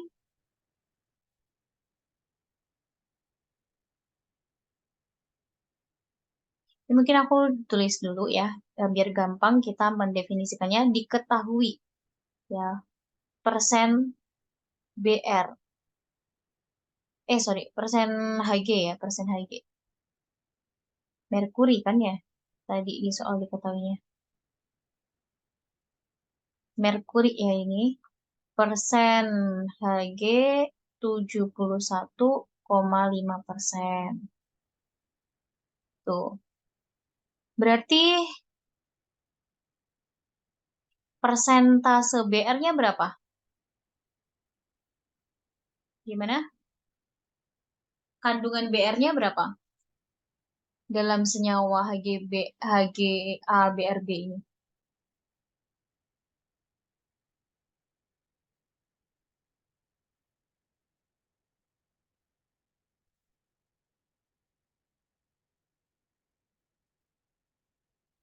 Berapa persen BR-nya?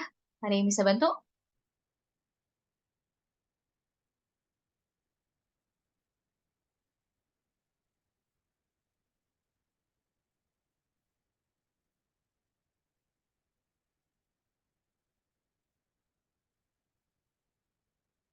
Gimana? Via dapat berapa persen BR-nya? Kebayang nggak kira-kira? Dari mana bisa kita dapat persen BR-nya?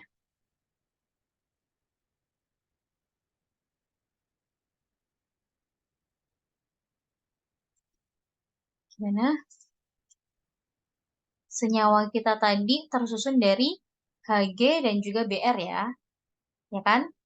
Nah, suaraku putus-putus nggak BTW di kalian? Enggak, Pak. Enggak ya? Oke. Jadi kita tuh punya suatu senyawa, senyawa tadi itu tersusun dari merkuri dan juga bromida. Tapi kita nggak tahu Hg-nya itu atau merkurinya itu berapa jumlahnya, Br-nya nggak tahu berapa jumlahnya juga. Tapi diketahui nih persen komposisinya gitu. Persen komposisinya berapa? 71,5% merkuri berat per berat. Berat dari merkuri per berat senyawa HgBr tadi gitu. Nah, kalau merkurinya itu sekian, ya kan? Nah, kita kan selalu mengasumsikan kalau misalnya dalam bentuk persentase berarti kan asumsinya adalah 100% dong, ya kan? Nah, karena 100%, maka persentase BR itu adalah 100% dikurangi dengan 71,5%. 71,5% dari siapa? Dari merkuri gitu. Ya, oke, bisa diikuti ya. Kemudian berarti BR-nya itu adalah 28,5%. Kayak gitu. Ya, terus yang ditanya itu adalah rumus empiris dan juga rumus molekulnya berapa.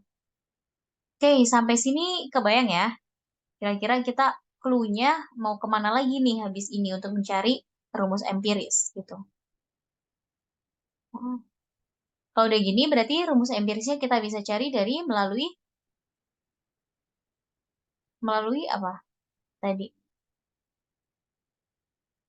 Rumus empiris bisa kita cari melalui cara perbandingan perbandingan mol. Ya, perbandingan mol. Ingat, mol adalah massa per AR. Massa itu bisa kita juga nanti substitusikan persen W per W-nya itu juga boleh asal dia konsisten gitu ya. Oke, melalui perbandingan mol kita bisa cari tahu rumus empirisnya.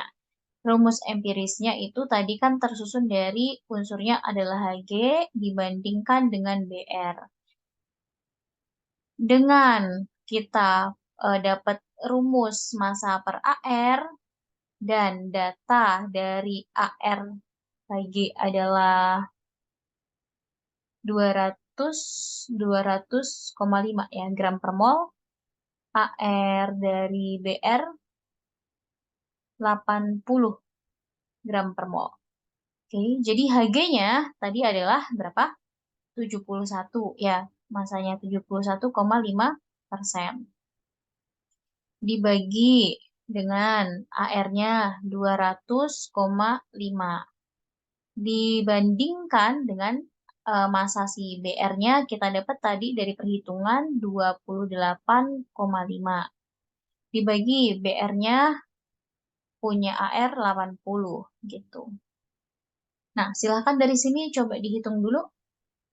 HG-nya dapat berapa, BR-nya dapat berapa, terus rumus empirisnya itu ternyata seperti apa.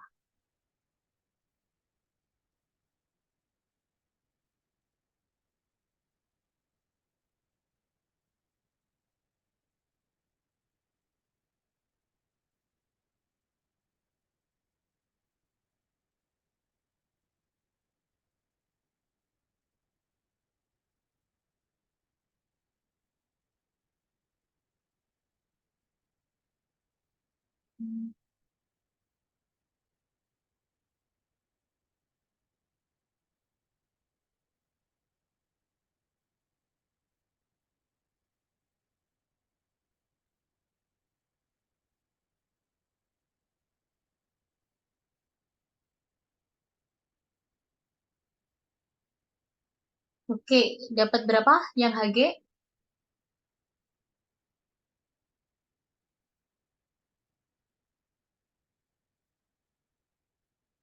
HG dapat berapa?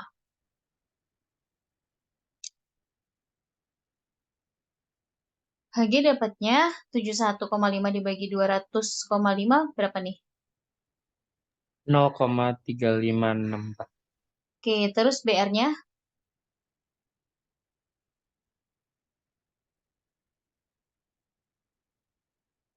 0,356 juga. baik. Berarti dari sini kita bagi ya. Bagi dengan angka terkecil. Nah, berarti angka terkecilnya ya karena sama ya sudah. Berarti 1 dibanding 1 ya. Nah, berarti jadi rumus empiris singkat RE adalah HG BR gitu. Ya kan? Nah, kemudian rumus molekulnya seperti apa? Cara mencari rumus molekulnya gimana? Ada yang masih ingat? Ini tadi RE-nya ya, rumus empirisnya adalah seperti ini. Oke, HGBR. Ini MR-nya berapa?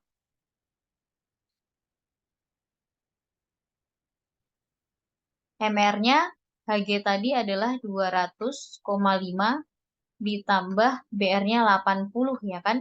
Berarti 280,5 ya MR-nya, gram per mol. Gitu. Nah, sedangkan di soal diketahui MR senyawanya adalah 561 gitu. 561 nih. Berarti rumus molekulnya seperti apa?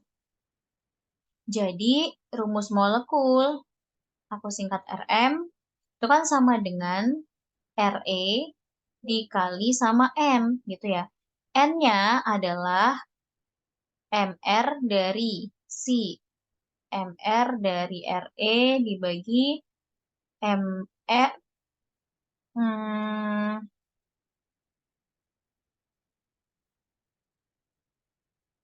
oke. Sorry, MR dari RM ya, dari rumus molekul dibagi dengan MR dari RE-nya. Rumus molekulnya punya MR 561. Rumus empirisnya punya MR 280,5. N-nya berarti sebanyak 2, gitu kan. Ini adalah si N-nya.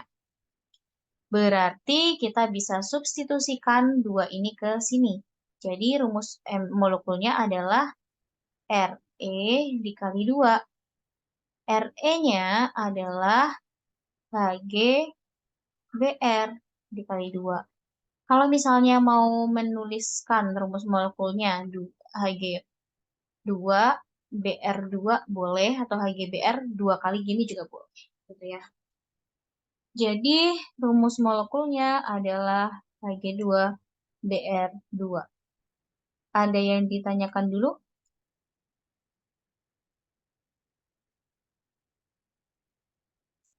Oke, kalau tidak ada yang ingin ditanyakan, kita lanjutkan.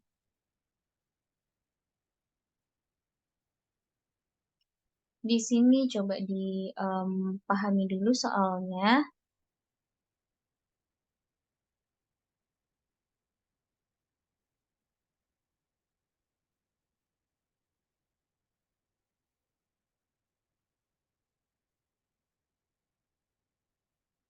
Oke, terus ada yang punya ide kira-kira?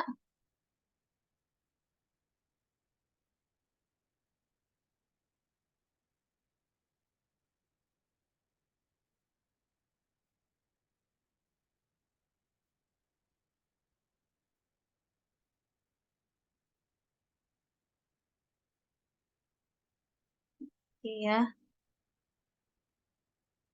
Jadi di soal itu kan dikasih tahu mioglobin adalah suatu molekul kompleks antara protein dengan heme yang terbentuk antara porfirin dengan ion Fe3+.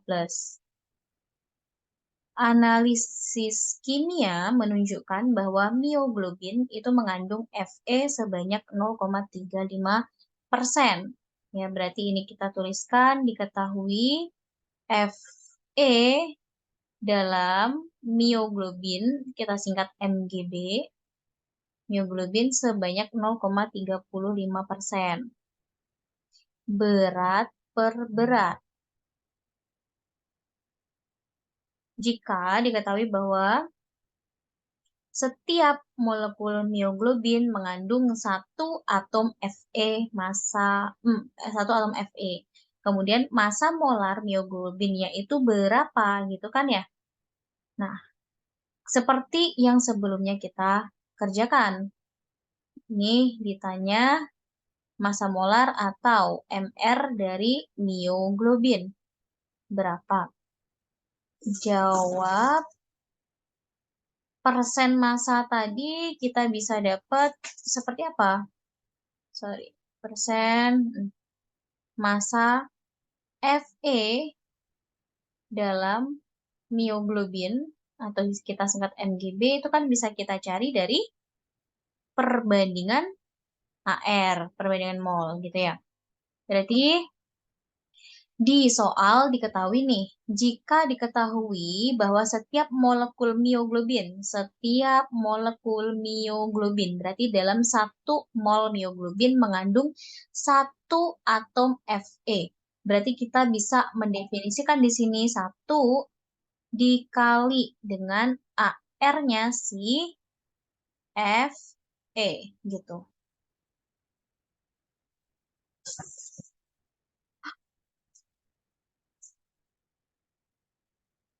Oke. Satu dikali AR-nya si Fe dibagi dengan apa MR-nya si mioglobin gitu kan ya. Dikali berapa? 100%. Kayak gitu. Persen massa Fe diketahui. Nah, berarti kita bisa cari tahu dong MR dari mioglobinnya dari persamaan ini.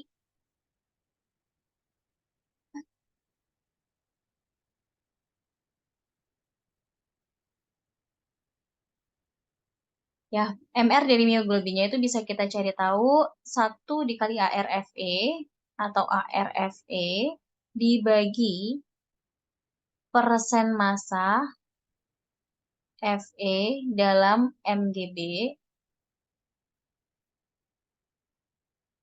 dikali 100%. MRMGB-nya itu adalah ARFE-nya itu, Fe itu kan berarti 56 ya. Persen massa Fe-nya dalam MgB 0,35% dikali 100%. Persen bisa kita coret, berarti nih dapatnya 16.000 gram per mol. Gitu ya. Oke, sampai sini ada yang tanyakan dulu.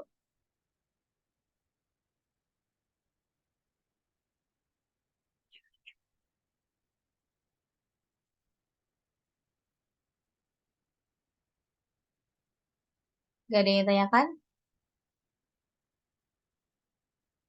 Enggak, Kak.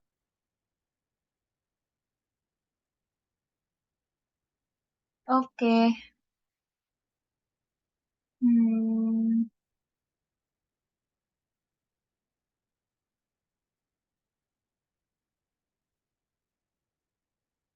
iya.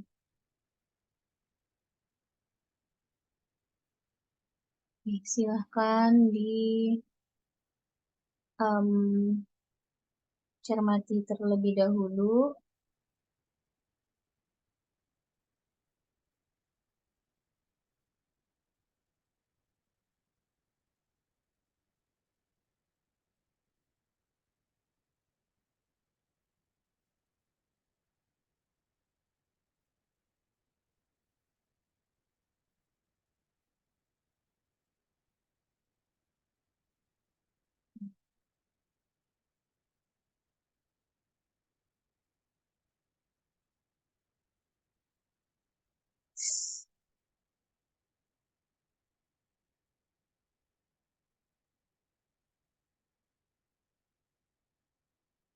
Eh, ada yang punya ide kira-kira? Suatu campuran litium karbonat dan juga kalium karbonat dapat bereaksi dengan HCl mengikuti persamaan reaksi berikut ini, yaitu Li2CO3. Ini salah satu contoh soal UTS tahun-tahun sebelumnya ya. Satu campuran litium karbonat dengan kalium karbonat dapat bereaksi dengan HCl mengikuti persamaan reaksi berikut. Li2CO3, HCl menghasilkan NaCl, H2O, CO2, K2CO3 direaksikan dengan HCl menghasilkan KCl, H2O, dan juga CO2. Nah, sebanyak 8,8 gram campuran tersebut memerlukan 53,2 mili larutan HCl 3 molar agar seluruh garam karbonat habis bereaksi. Hitung massa litium karbonat yang terdapat dalam campuran tersebut.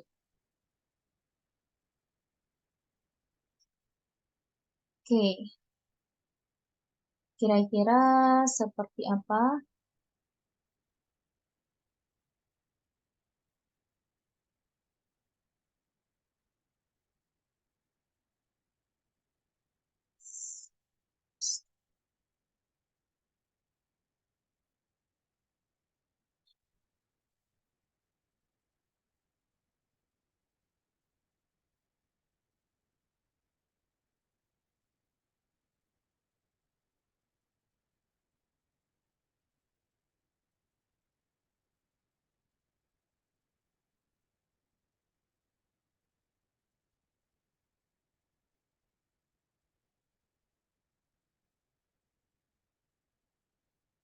Gimana?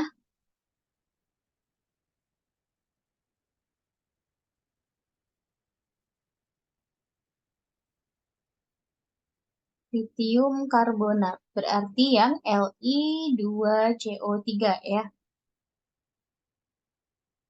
Oke. Hmm, oke. Nah, jadi bagaimana caranya yang A, ya kan? Di sini kan tadi dikasih tahu sebanyak 8,8 gram campuran tersebut. Campuran itu kan ada campuran litium karbonat sama kalium karbonat. Nah, campuran itu tadi, itu tuh apa namanya, punya, sorry, direaksikan sama 53,2 mili liter larutan HCl 3 molar gitu ya. Nah, sebelum itu kita harus tahu dulu nih mol dari HCl, ya kan? Mol HCl itu bisa dicari tahu dari molaritas dikali volume gitu kan. Nah, molaritasnya berapa? Molaritasnya adalah 3 molar.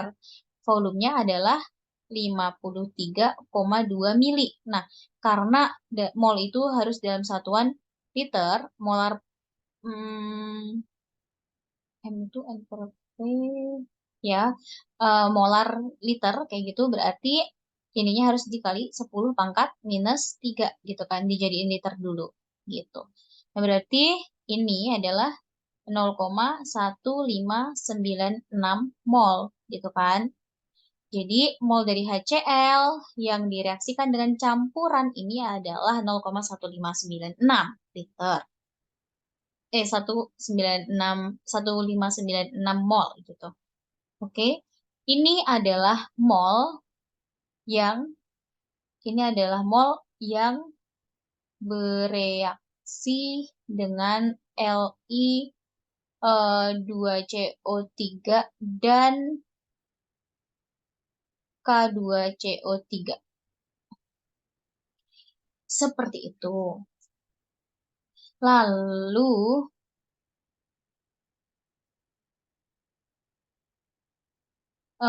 berarti kita bisa menentukan nanti, apa namanya, massa dari Li2CO3-nya itu dari perbandingan molnya juga gitu ya. Nah, misalnya saja kita asumsikan di sini, misal mol HCl yang bereaksi dengan Li2CO3 itu adalah X. Nah, berarti mol HCl yang bereaksi dengan K2CO3 kita asumsikan adalah 0,1596 per minus X gitu kan. Nah, terusnya kita tuliskan ulang persamaannya CO3 ditambah 2 HCl 2 LiCl ditambah H2O ditambah CO2. Oke, nah HCl tadi yang bereaksi sama Li2CO3 itu kan kita udah asumsikan sebanyak X mol kan, ini X mol. Nah berarti mol dari Li2CO3-nya berapa yang bereaksi gitu kan.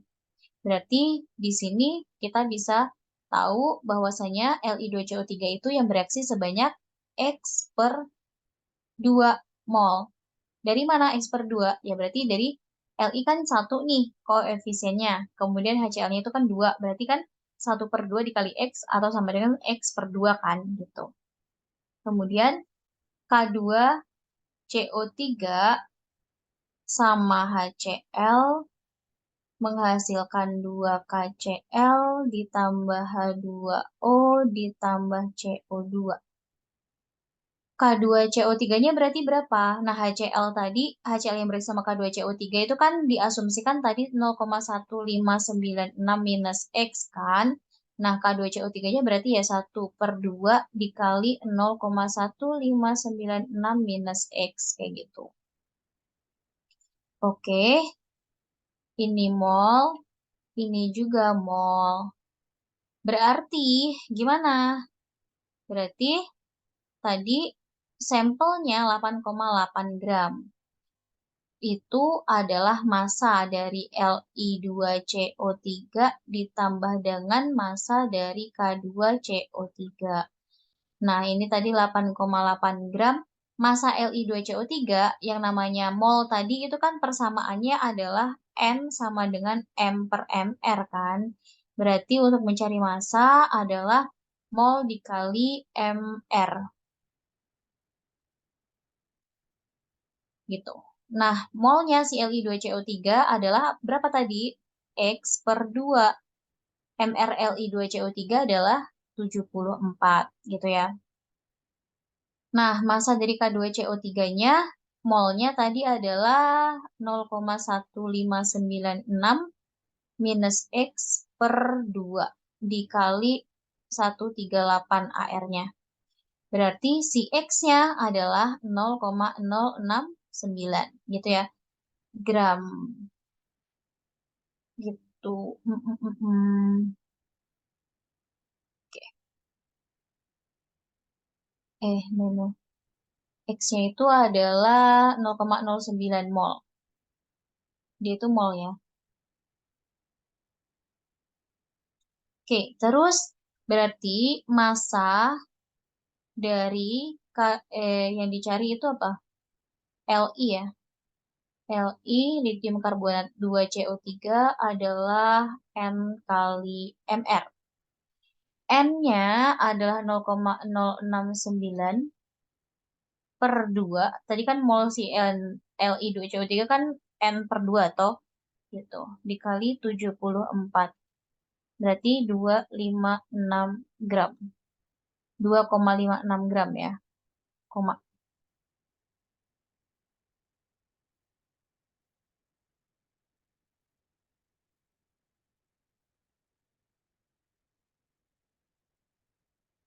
Ya, sampai sini ada yang ingin tanyakan dulu.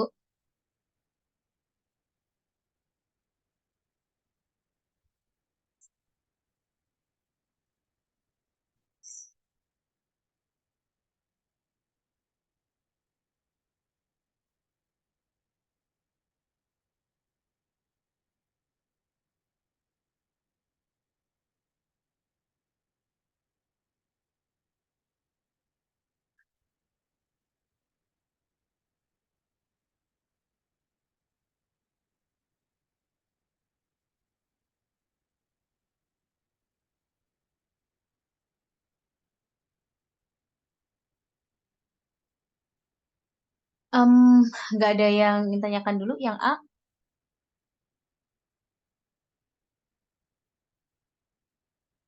atau ada yang masih bingung barangkali. Oh, oh, oh, oh. Yang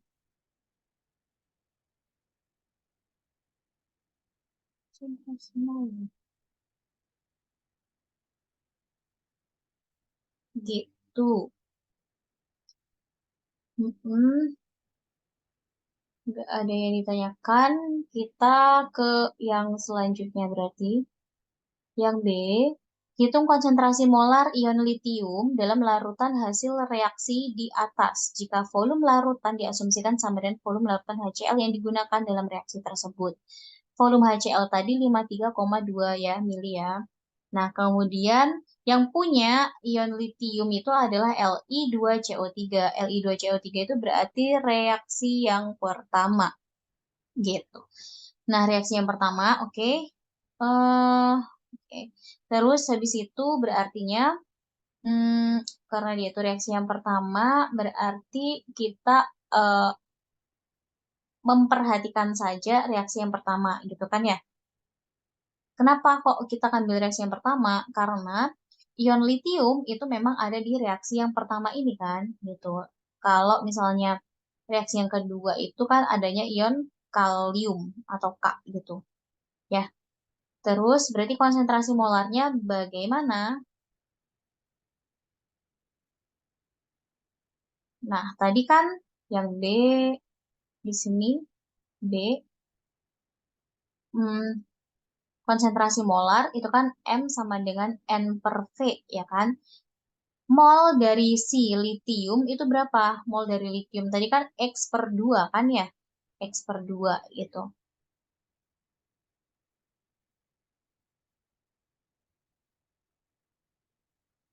Hmm. Nah, terus sebenarnya yang ditanyakan itu ion litium dalam larutan hasil reaksi. Nah, larutan hasil reaksi. Larutan hasil reaksi berarti yang kita perhatikan nanti adalah LiCl-nya, bukan Li2CO3-nya ya. LiCl-nya. Nah, LiCl-nya berarti dia itu molnya berapa? Molnya itu adalah, kan dia itu 2 per 2, itu kan tadi HCl ya, dikali X gitu. Jadinya sama dengan X gitu kan. Nah, X-nya tadi itu adalah 0, eh, berapa tadi? 0, ini 069 ya. 069. 069 mol. Volumenya katanya itu sama 53,2. 53,2 kali 10 pangkat minus 3 liter. Berarti konsentrasi molarnya sebanyak 1,297 molar. Kayak gitu. Ya. Lalu yang C, yang C reaksi CO2 dengan metil litium LiCH3 menghasilkan senyawa litium asetat. Tuliskan persamaan reaksi yang setara. Nah, gas CO2 ini asalnya dari mana sih? Gas CO2 itu asalnya dari reaksi 1 maupun reaksi 2, yaitu adalah CO2 yang atas dan CO2 yang bawah.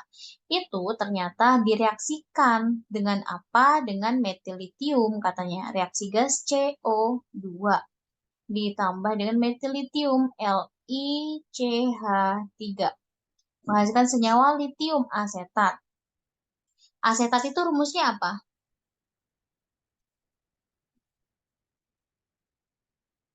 Asetat rumusnya, rumus senyawanya gimana?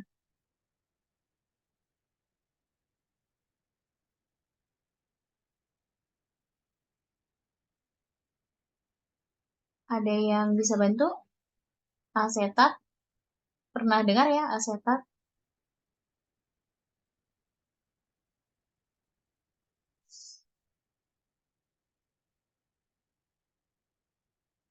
Gimana asetat itu?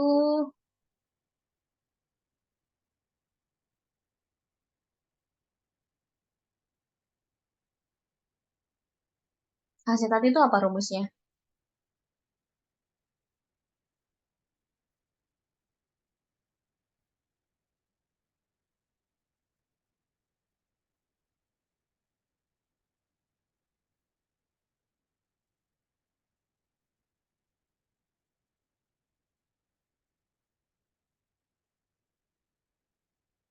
Gimana? Via atau Sander mungkin ada ide. Asetat itu apa rumus senyawanya? Eh, Asetat. Hmm? 3CO2. CH gimana? CH3 Hmm. eh C. CH2 ya. Apa COH? Ah, jadi kalau asam asetat itu berarti CH3COOH ya. Hmm. CH3COOH ini adalah asam asetat. Berarti ini kan berarti kan dia tuh asalnya dari CH3COO minus ditambah H plus toh. Berartinya kalau litium asetat gimana tuh? Kalau litium asetat ini litium asetat kan hasilnya outputnya. Kalau litium asetat berarti rumusnya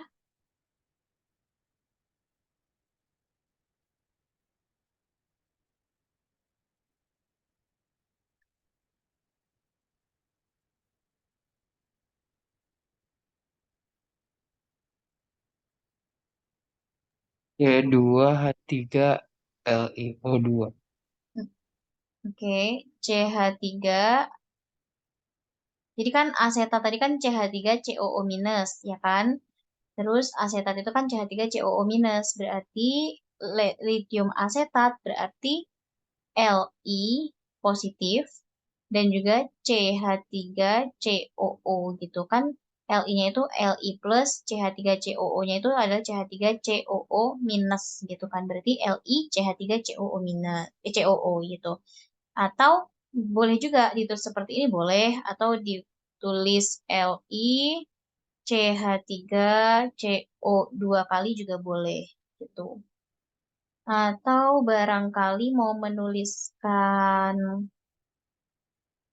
C2 H3O2Li juga boleh gitu ya, bebas ya. Mau pakai yang ini atau yang ini atau yang ini bebas gitu.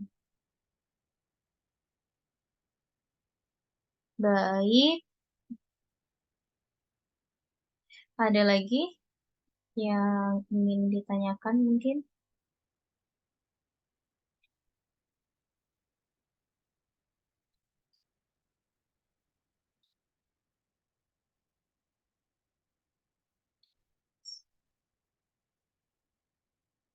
Ya, apa yang bisa direaksi?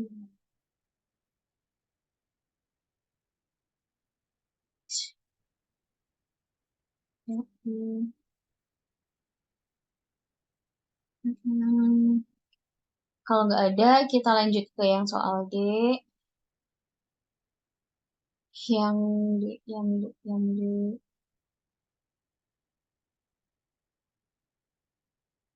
D, eh,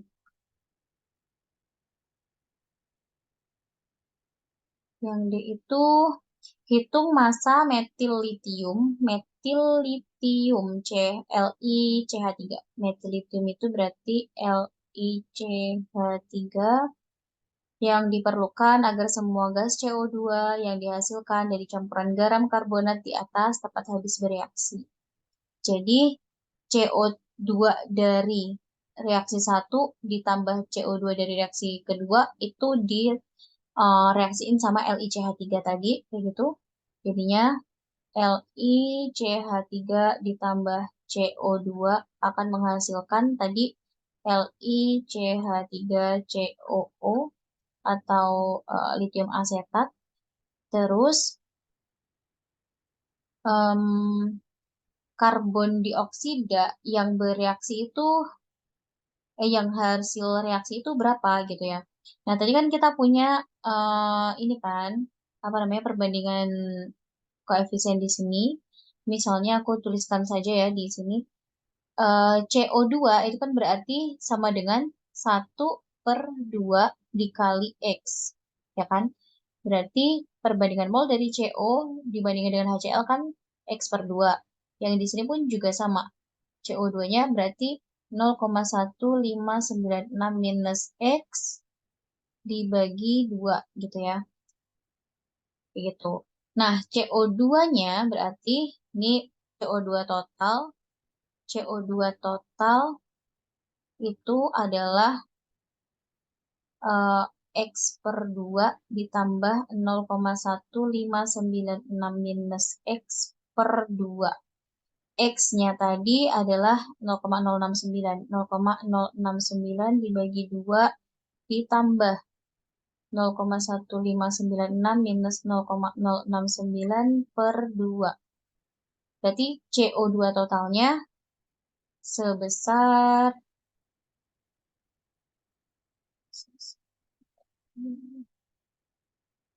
0,0798 mol. Ini adalah mol dari CO2 total. Mol itu singkat N.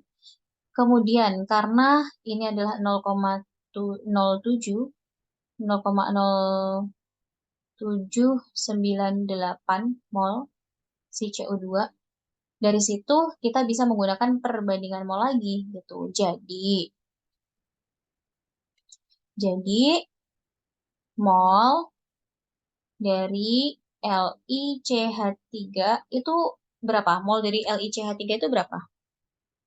Kalau berdasarkan reaksi kimia yang ada di layar ini. Ada yang bisa bantu?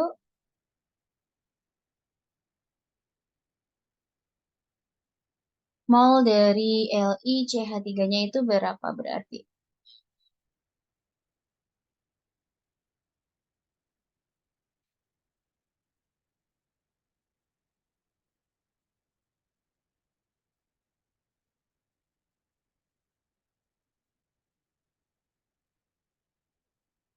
Gimana?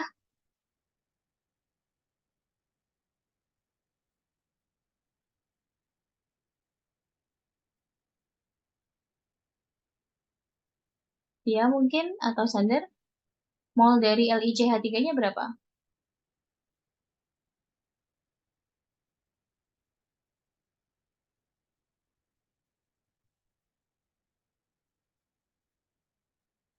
Dari persamaan reaksi ini. Ini misalnya aja persamaan reaksi yang ketiga. Dari situ kan kita bisa mencari tahu ya mol dari LiCH3-nya melalui perbandingan koefisien. Oke, koefisien LiCH3 sama nggak sama koefisien CO2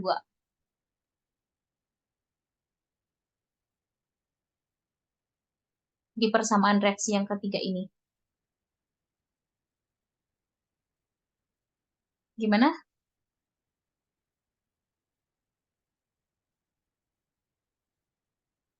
Perbandingan koefisiennya sama tidak?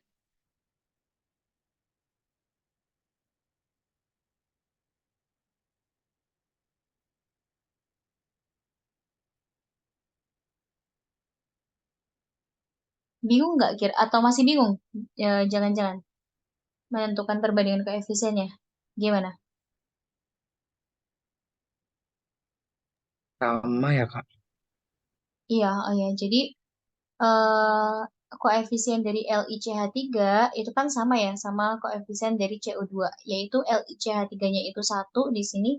Kalau satu kan nggak usah ditulis ya.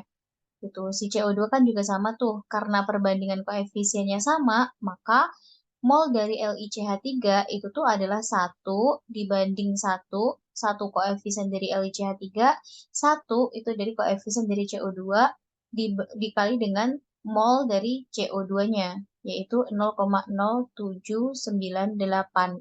Berarti mol dari LiCH3 0,0798 mol juga gitu. Sekarang yang ditanyakan apa?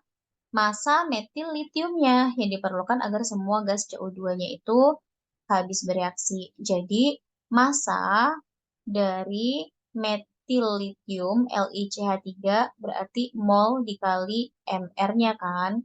Molnya didapat tadi 0,0798, mR-nya adalah Li litium itu 17, karbon 12, hidrogen itu 1, berarti MR-nya LiCH3 22 ya, 22.